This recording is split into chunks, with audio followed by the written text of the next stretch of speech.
Shalom. First and foremost, I'd like to give all the honor, glory, and praise unto Yahweh, Bahashem, Yahweh Shai, Bahashem, Raka'at, Wadash. Double honors and respect to the elders and to the apostles of Great Millstone.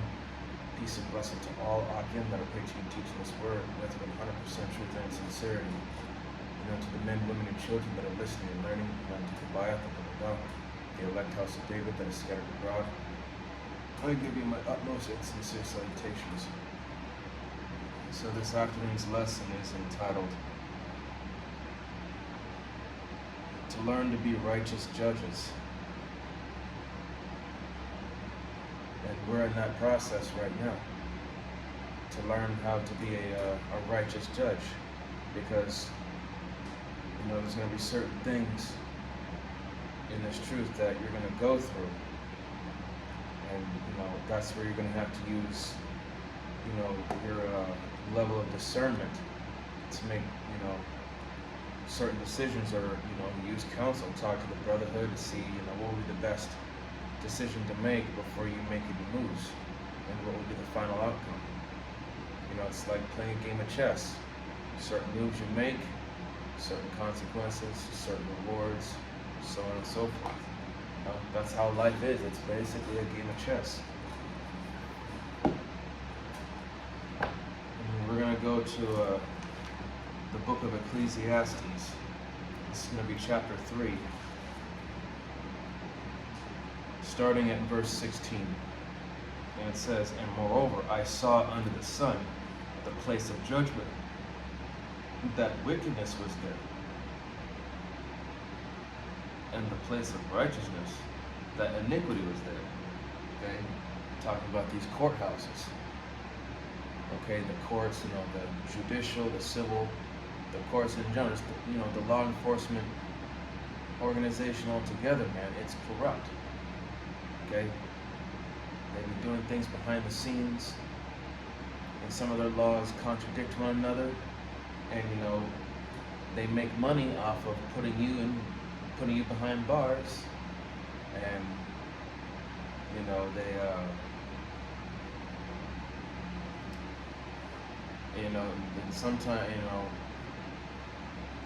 sometimes people be playing favorites, paying their way to get out, or if there's people that they know that can get them out, they're all about, secretly they have respect on the persons, they have no true discernment, no type of balance, no integrity, nothing. Okay? And a lot of the laws that are in this book are considered to be crimes. And you know what certain laws I'm talking about that are crimes in this society.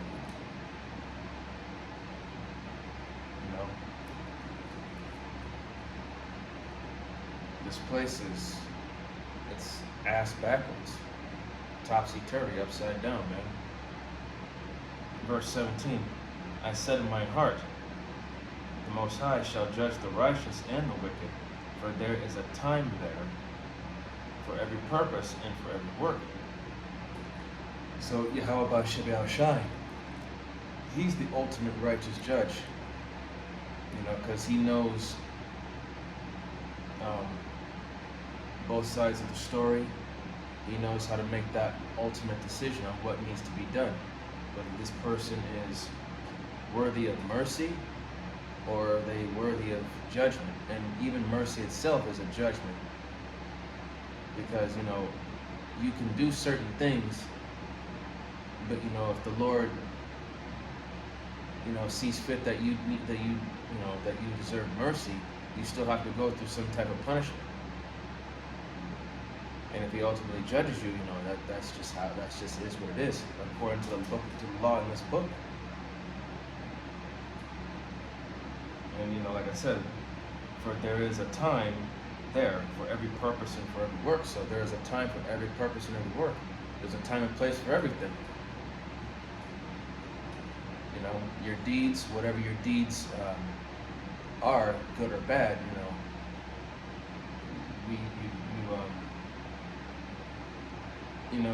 it's weighed in the balance, and at the end of the day, it's what really counts.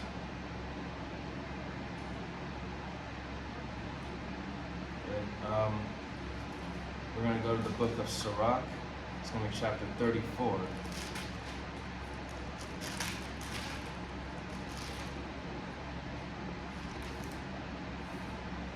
Sirach 34, verse 9. And it says, a man that hath travailed knoweth many things, and he that hath much experience will declare wisdom. So someone that's been through it, seen it all, and has done it, you know, he hath much experience and will declare wisdom, because like I said before in a previous lesson, you know, a just man falleth 7 times and riseth up again. You know, in life we're gonna make mistakes. No matter how good you are, how careful or how cautious you are, you're gonna mess up at some point. And that's part of the learning process, that's part of growing. You know, certain brothers and sisters, you know, we all learn at different levels, at, you know, different paces. Some learn faster than others, some learn slower, some have more knowledge and wisdom on hand than others, but it doesn't necessarily make you better. You know, and you know, it all comes down to the mindset and how the way you think and how you analyze things.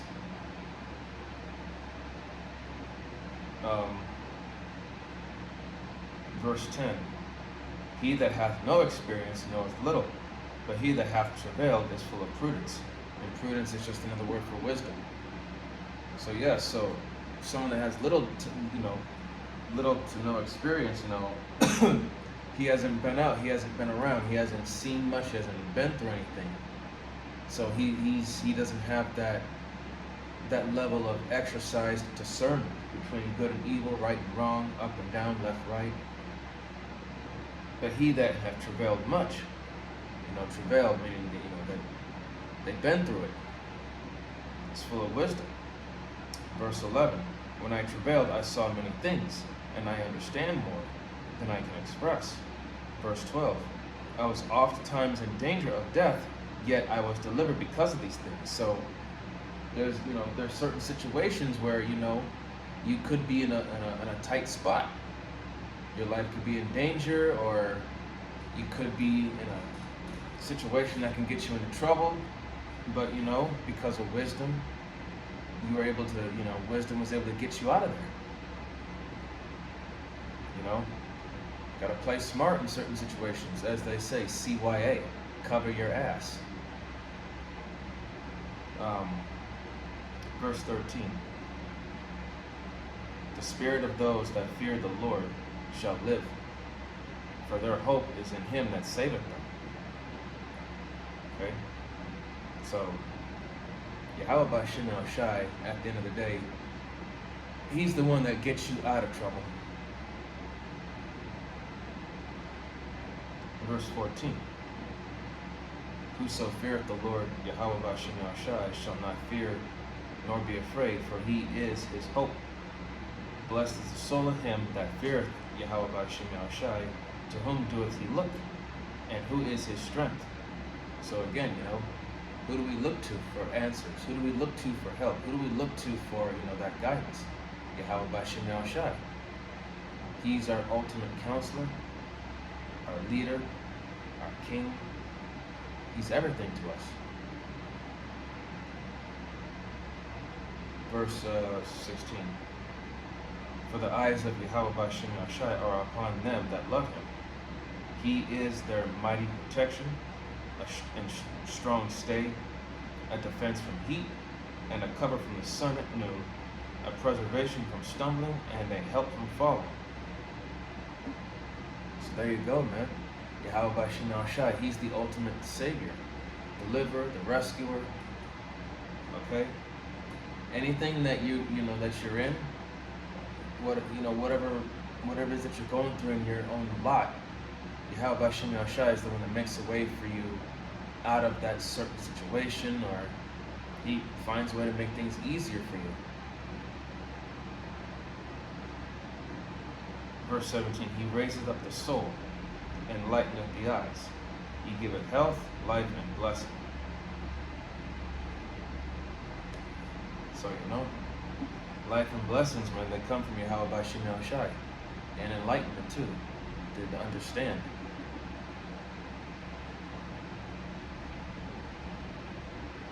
So that's the thing, man. Yahweh Shem Shai, that's he's everything that we ever want or need. Okay?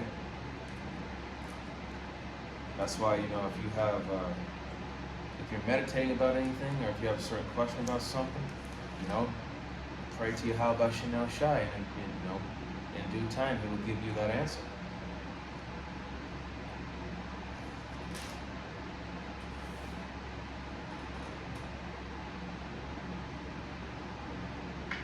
This is going to be Wisdom of Solomon, chapter 6, starting at verse 1. And it says, "Hear therefore, O ye kings, and understand. Learn ye that be judges of the ends of the earth." Verse 2, "Give ear, you that rule the people, and glory in the multitude of nations." Verse 3, "For power is given you of the Lord Yahweh Shem Shai, and sovereignty from the highest, who shall try your works and search out your counsels." Okay? This is talking about Israel. Verse 4, "Because being ministers of his kingdom, you have not judged aright, nor kept the law, nor walked after the counsel of the Most High." So, yes, Israel went off time after time after time after time again. Okay? And to the point where Yahweh Shem Shai got fed up with it, and He had to give us that ass whooping, which was being in the most harsh captivity of our existence, which is this one right now. Even though it's almost over, we still got to go through the hardest part.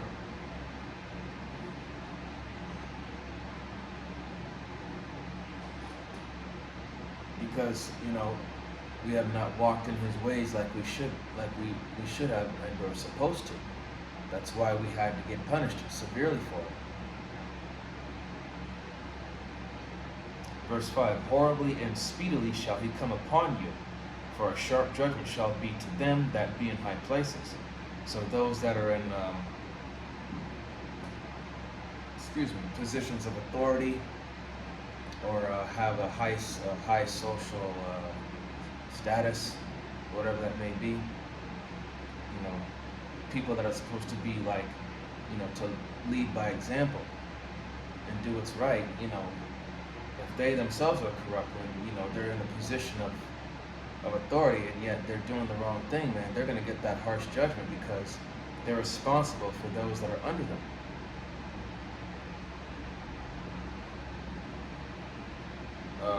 Verse 6, "For mercy will soon pardon the meanest." And what they mean by the meanest is talking about those that are lowly, in a low estate. Okay?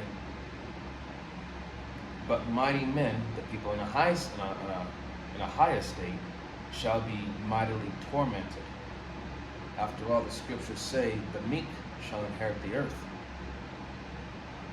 But those that are exalted shall be abased because of their pride, and pride is an abomination unto Yahweh Shem Shai.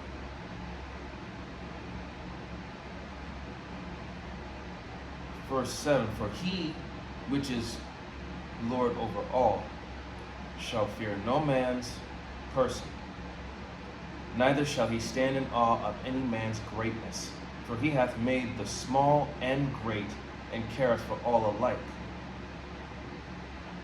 Okay? Small and great, all alike. Okay? And now, verse 8, "But a sore trial shall come upon the mighty." Verse 9, "Unto you, therefore, O kings, do I speak, that ye may learn wisdom and not fall away." Verse 10, "For they that keep holiness holily shall be judged holy, and they that have learned such things shall find what to answer. Wherefore set your affection upon my words, desire them, and ye shall be instructed." Okay? So set your undivided attention upon Yahweh by Shem Shai, and ye shall be instructed in the right way. And by walking that path, that righteous path, even though it's a hard one, at the end of the day, man, you're gonna get that great reward. And you're gonna leave a good name for yourself.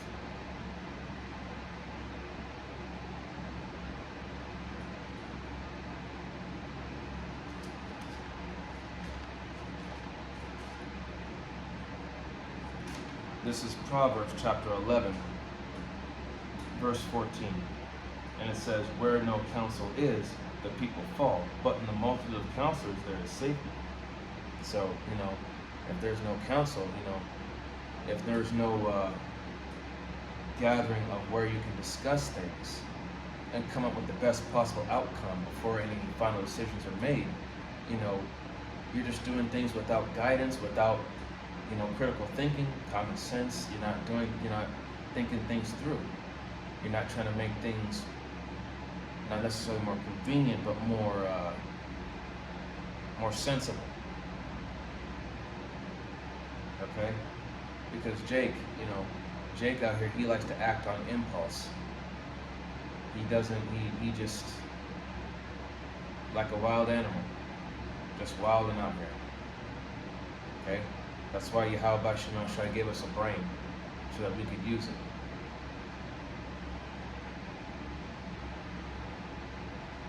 So, and it says, but in the multitude of counselors there is safety, and that's true.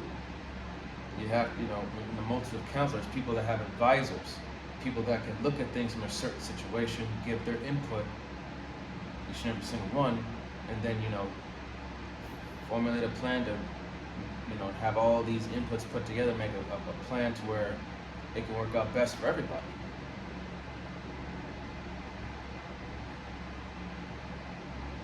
Okay?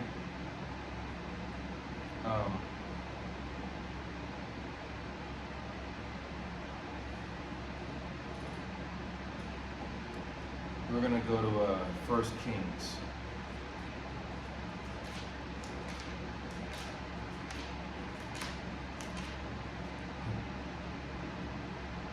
First Kings chapter 3, verse 1. And it says, and Solomon made affinity with Pharaoh, king of Egypt, and took Pharaoh's daughter, and brought her into the city of David, until he had made an end of building his own house, and the house of Yahweh, by Shem Shai, and the wall of Jerusalem round about.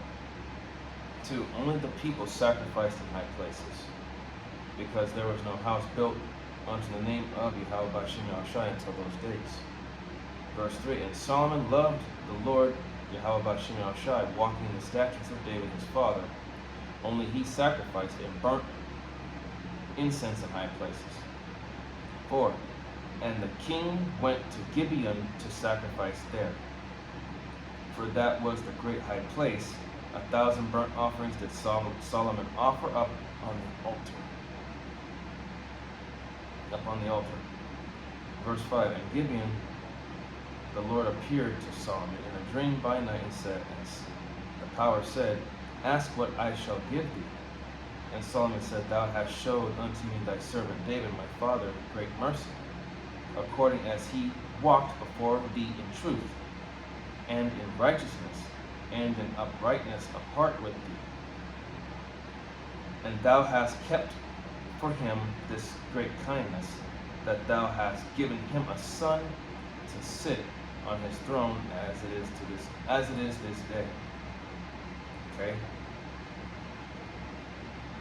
Verse 7. And now, O power, O Yahweh, Hashem Yahshua, my power, thou hast made thy servant king instead of David my father, and I am but a little child.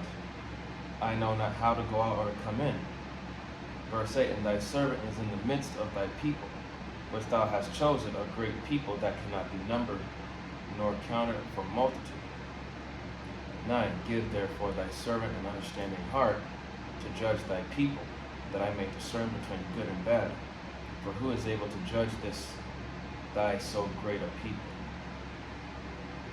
So again, Solomon was asking in humility discernment. He wasn't asking for riches. He wasn't asking for power. He wasn't asking for anything, desirable, like, of the flesh. He was asking for a spiritual gift, which is wisdom, discernment.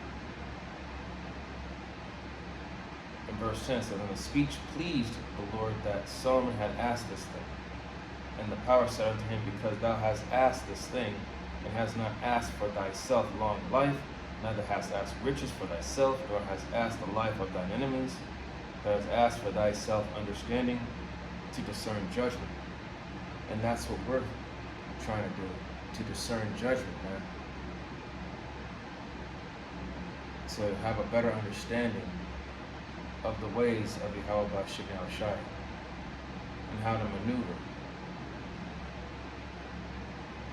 Verse 12, behold, I have done according to thy word. Lo, I have given thee a wise and understanding heart, so that there was none like thee before thee, neither after thee shall any arise like unto thee. 13, and I have also given thee that which thou hast not asked, both riches and honor, so that there shall not be any among the kings like unto thee all thy days. 14, and if thou wilt walk in my ways, to keep my statutes and my commandments, as thy father David did walk, then I will lengthen thy days. So there you go, man. Even though Solomon, for a time, he was doing it, but he got caught up in by strange women. And what I mean by strange women is he had those concubines that turned his heart away from Yahweh Bashim, from the Heavenly Father. He ended up going off.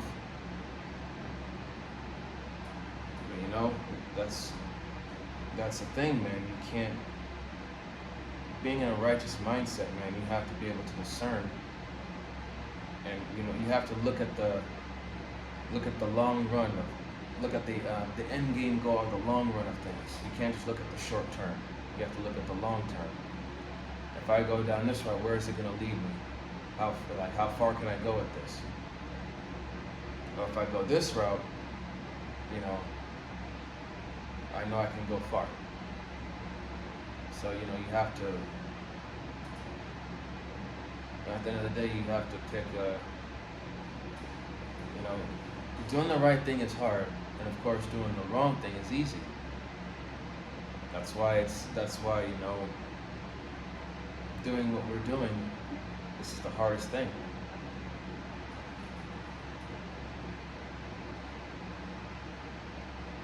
Alright, now I'm going to get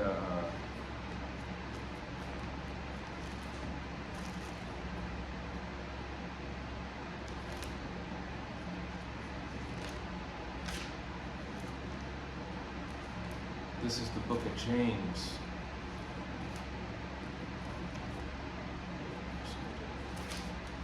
James chapter 2.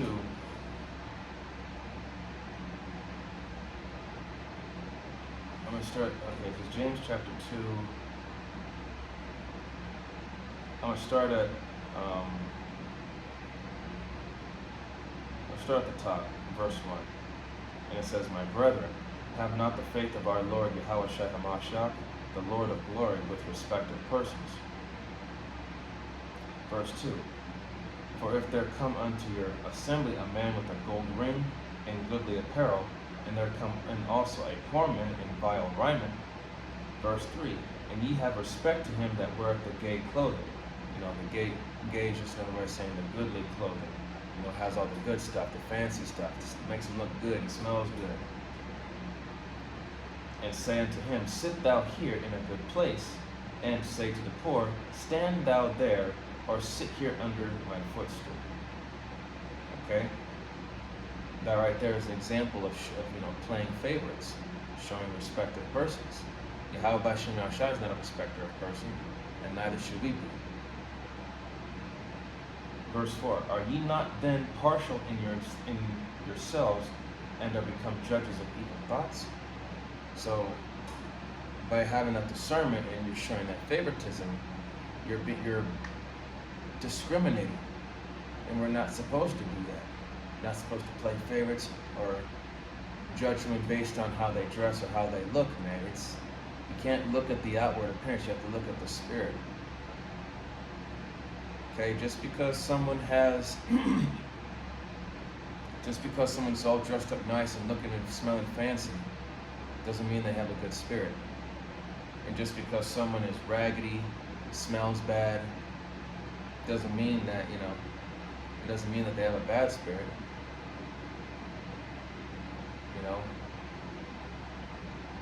Good comes in all forms, and so does evil. That's where, you have to have your senses and level of discernment thoroughly exercised to be able to understand and know the difference.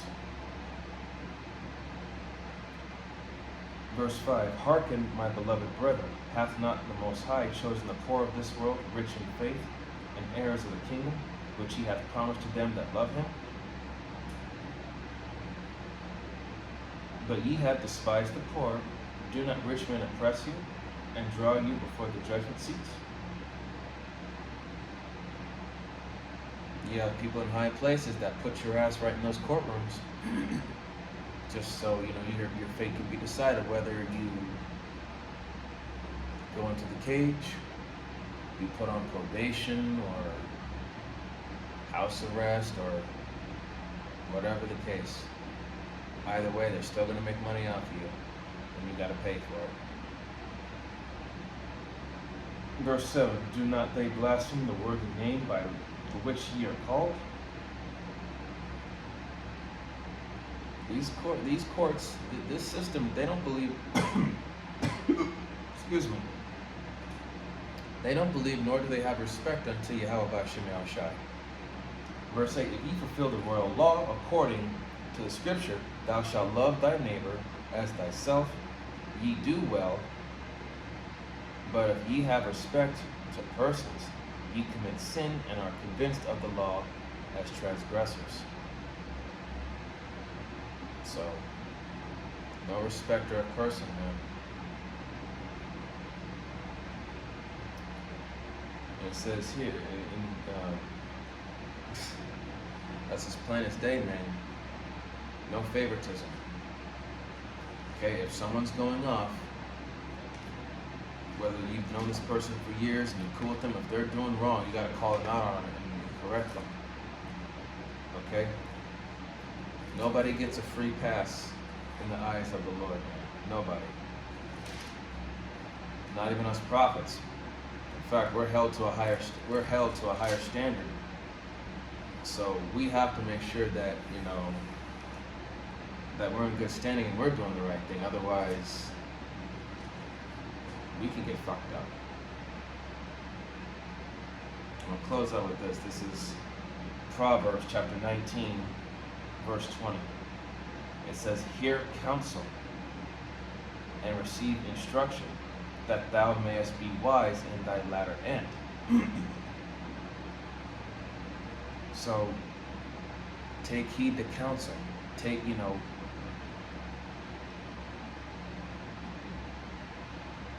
you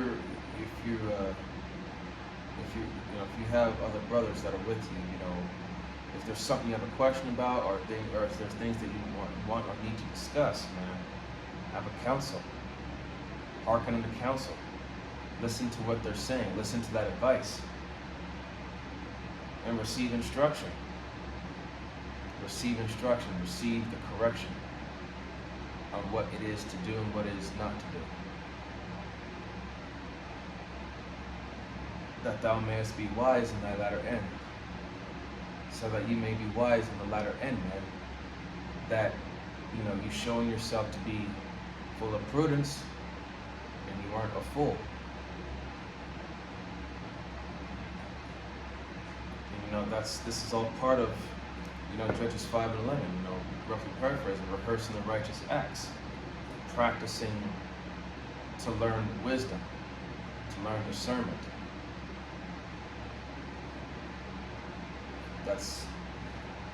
That's part of this walk, man. To know and to learn wisdom and discernment. This is the path to learn being a righteous judge, because in order to know what's truly good, you must first experience the bad. Okay? So, we're going through the bad, but we're starting to understand. Okay, we know this is bad. This is what we shouldn't be doing. This right here, this is what's good. This is what we should be doing. Okay, there's a certain way to walk in this thing. And so, with that, I hope that this was an edifying lesson into the body, into the few sincere believers and listeners. In closing, I'd like to give all the honor, glory, and praise unto Yahweh, Bahashem, Yahweh Shai, Bahashem, Rakah Kodash. Double honors and respect to the elders and to the apostles of Great Millstone. Peace and blessing to all Akim that are preaching and teaching this word with 100% truth and sincerity. And unto the men, women, and children that are listening and learning. And unto the Bayath and Dabadah, the Abatas of David that is scattered abroad, I give you my utmost and sincere salutations. See you in the next lesson, Lord. Kwame Sharala, Wa Abba Babal, Shalom, Barakatam.